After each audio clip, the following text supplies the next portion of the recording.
The talents with which each of us has been gifted by the heavens can only be fully developed if we use them wholeheartedly to bring benefit to the lives of others as well as to our own. Karen Casey. There are seeds of talent lying dormant within every human being, like underground springs hidden deep beneath the earth, silent, concealed, yet carrying the potential to nourish an entire lush forest if they are properly awakened. That saying is not merely a reminder, it is a mirror reflecting the profound psychological truth of humanity. We do not truly understand our own worth until we dare to step forward and give away what we possess. Talent, if kept hidden like jewelry in a sealed box, will gradually lose its luster, but when used to serve others, it becomes a living current of electricity that illuminates the world around us, while also lighting up the inner world of the one who possesses it. Human beings only achieve a sense of true fulfillment when they realize they are making a difference. That is a deep-seated need that transcends recognition or personal success. When a person pours their entire ability into contributing, whether it is a small idea, a kind act, or a grand creation, they enter the state of self-actualization, where the ego is no longer the center but becomes a bridge between self and community. It is precisely in that journey that talent not only grows but is refined, like a blade sharpened through repeated use. A candle, if it does not burn, it remains intact yet meaningless. Only when it flares into flame does it truly become itself, even as it gradually consumes itself. Humans are the same. The wear and tear of giving is not a loss, but a transformation into something sacred. And the miracle is that when we give with all our capacity, we do not become depleted. On the contrary, we feel more complete, deeper, and more alive than ever before. Developing talent is not a self-centered inward journey, but an outward expansion filled with fierce commitment. Only when talent is placed into the flow of life colliding, being tested, and serving does it truly blossom in full splendor, and only then does a person touch the most complete version of themselves. We must embrace pain and turn it into fuel for our journey. Kenji Miyazawa. We do not mature by avoiding hurt, but by facing it and reshaping its meaning. When we reject pain, we freeze ourselves in a state of stagnation. But when we dare to look straight into it, as if gazing into a flame, we begin to learn how to warm ourselves from the very thing that once burned us. Pain often carries a feeling of losing control and threatening the ego. Yet, it is exactly at that breaking point that humans have the chance to reshape themselves. Just as coal endures millions of years of pressure to become diamond, wounds, when compressed by awareness and willpower, transform into inner strength, a form of resilience that cannot be borrowed from outside. When pain is made conscious, it is no longer a wound but a memory with a purpose. It reminds, guides, and propels us forward. The journey of life is like a ship sailing across the ocean. The storms that symbolize suffering are not only challenges but also strong winds that help the ship travel farther if the captain knows how to steer. If we only try to avoid storms, we will remain forever in calm waters, never reaching a wider horizon. But if we learn to raise our sails before the strong winds, we will realize that it was adversity itself that led us to lands which safety would never have allowed us to reach.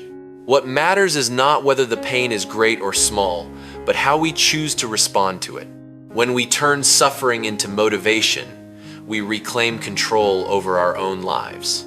And in that transformation, a new source of energy is born, powerful, profound, and creative. It is not only a journey of overcoming pain, but a journey of rebirth from it, where a person is no longer a victim of circumstances, but becomes the creator of meaning in their own life. Just like many things in life, compassion is a skill that can be trained. Simeon Lindstrom. Compassion is often romanticized as an innate gift, a gentle light that only a fortunate few possess. But in reality, it is like a spiritual muscle. If not used, it withers. If trained, it becomes strong and flexible enough to embrace even the darkest and most complex corners of humanity. Emotions are not only something we have, but something we do, a behavior that can be chosen, adjusted, and developed over time. In daily life, people's natural reaction often leans toward quick judgment, a defense mechanism that saves cognitive energy. But compassion requires a conscious pause.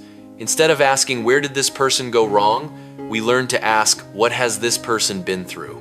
That small shift opens up an entirely different psychological space where we no longer stand above to judge, but step down to understand. And just like learning a new language, it may feel awkward and clumsy at first, but the more we practice, the more natural we become at speaking with empathy. Compassion is like a suspension bridge spanning the two isolated shores of humanity. Every time we choose to listen instead of argue, to be patient instead of irritable, we strengthen another cable on that bridge. Gradually, it not only helps us connect with others, but also leads us back to ourselves, to the wounded parts we once rejected. Because no one can truly feel compassion for others until they have learned to be gentle with their own pain. Training compassion is not about becoming weak, but about becoming strong enough not to need defenses against the world's imperfections. It is a purposeful journey where every small choice accumulates into a great quality. And in that process, people do not merely become better, they become deeper, like an ocean that no longer fears the waves because it has learned to embrace them all. Although no one can turn back time to start over from the beginning, anyone can start right now and create a completely new ending. Karl Barth. The past is a sentence that has already been pronounced. It cannot be appealed. But on the psychological level, the past is not an unchanging block of stone, it is a story, and that story is always being written onward from the perspective of the present. No one can go back to fix the ink-stained first pages, yet anyone has the right to pick up the pen from this very moment and decide what color the ending will be. It is here that humans reclaim a silent yet supreme power, the power to redefine themselves. Many people become trapped in a form of identification with their mistakes. They do not merely remember the error, they turn it into their identity. They say, "I failed," and gradually come to believe I am a failure. But this saying opens another door. Identity is not a relic of the past, but an ongoing process. Every choice in the present is like a new brushstroke that can soften or even completely change the old painting. And the paradox is that the very cracks of yesterday can become pathways for tomorrow's light if we have the courage to view them from a different angle. Life is like a novel in which we are both the character and the author. The early chapters may be clumsy or full of mistakes, yet no one forces us to keep the same storyline until the final page. All it takes is one different decision, one small but conscious action, and the plot begins to turn in a new direction. And through the chain reaction, those seemingly tiny changes can accumulate into an entirely different ending, like a river changing course after a heavy rain. What matters is not how far we have gone wrong, but whether we are willing to step in a new direction. When we accept that the present is always a valid starting point, we free ourselves from the chains of regret. And in that moment, the future is no longer a passive consequence of the past, but an open space where each person can craft an ending that is more worthy, more profound, and more true to the person they are choosing to become. Speak less than you know, have more than you show. William Shakespeare. Hold back the essence within so it can settle into depth rather than scatter through hasty words. Because knowledge that has not been digested is merely sound, but when it is kept, pondered, and lived with, it becomes character, something that needs no display yet remains unmistakably present. People often confuse knowing with being. They talk a lot to prove they understand. Yet that very haste reveals the shallowness of an inner world that has not yet matured. In contrast, those with true inner strength are like a deep lake. The surface is calm, but beneath lies a rich and moving world. They do not need to argue to affirm themselves, nor to boast to be recognized, because their mere presence already carries weight. Having more than you show is also an art of self-mastery. It demands the ability to delay revelation, to accept not being understood immediately, and to trust that true value does not need to shout in order to exist. Like a seed buried deep in the soil, it does not rush to show itself in the light, but quietly accumulates, takes root, and waits for the right moment to rise. And when it does appear, it is not merely a sprout, but the result of an entire process of persistent accumulation. Conscious humility, a form of wisdom that knows its own limits and does not need to fill the silence with words. When we speak less, we hear more. When we show less, we observe more deeply. And it is precisely in that stepping back that we move closer to our true nature, not to make others see us as great, but to truly become steadfast from within, where value needs no proof, yet cannot be denied. If you look at what you have in life, you will always have more. If you look at what you do not have in life, you will never feel you have enough. Oprah Winfrey. Reality does not change as much as the point of view we choose. When we direct our gaze toward what we already have, the mind becomes like a room with its doors thrown open to the light. Everything turns clear, warm, and unexpectedly abundant. But when we fix our eyes on what is missing, that same room instantly shrinks, grows dark, and slowly turns into a sealed box of discontent. The paradox is that both states can exist in the exact same circumstances. The only difference lies in how we interpret them. We have a tendency toward hedonic adaptation. Everything good quickly becomes ordinary, while what we have not yet achieved is magnified into the very purpose of living. That is why, without awakening, we easily fall into an endless loop. We gain something and then feel lacking again, we have and then want more. This saying does not deny the desire to move forward. It simply reminds us that if the inner foundation is one of scarcity, no external achievement can ever fill it. On the contrary, when we begin from a feeling of sufficiency, every effort to grow carries the color of abundance rather than escape. The mind is like the lens of a camera. If you focus on what is already present, a relationship, an ability, a moment of peace, the photograph of life becomes sharp and rich in detail. But if you keep zooming in on the empty spaces, you will only see blurred patches and believe the entire picture is flawed. Reality does not become poorer. It is only the way you capture it that robs it of its inherent fullness. The lesson is not in possessing more, but in seeing more deeply. When we truly recognize the value of what we already have, a quiet transformation occurs. Gratitude replaces comparison, and fullness replaces the sense of lack. And from that foundation, people are no longer haunted by the need to have more, but begin to learn how to live with, a state in which, even if imperfect, life still becomes astonishingly complete. You never know when a moment and a few sincere words can change someone's life. As Zig Ziglar, we often underestimate small moments and simple words, yet it is precisely those that can become quiet turning points in someone's life. Every person carries invisible, sensitive points, places where a timely word of encouragement can heal or a careless remark can leave a long-lasting scar. But the paradox is this: we rarely know what we are touching inside another person's inner world. A sincere word, spoken from complete presence, is like a seed falling into the soil. We do not see it sprout right away, but in the darkness, it quietly transforms. To us, it may be just a passing remark.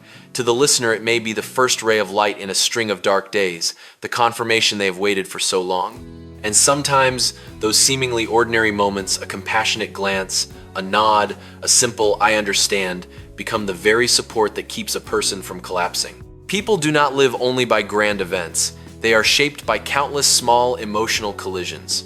Every interaction is like a ripple spreading across water. Small at the start, yet capable of reaching distant shores we will never see.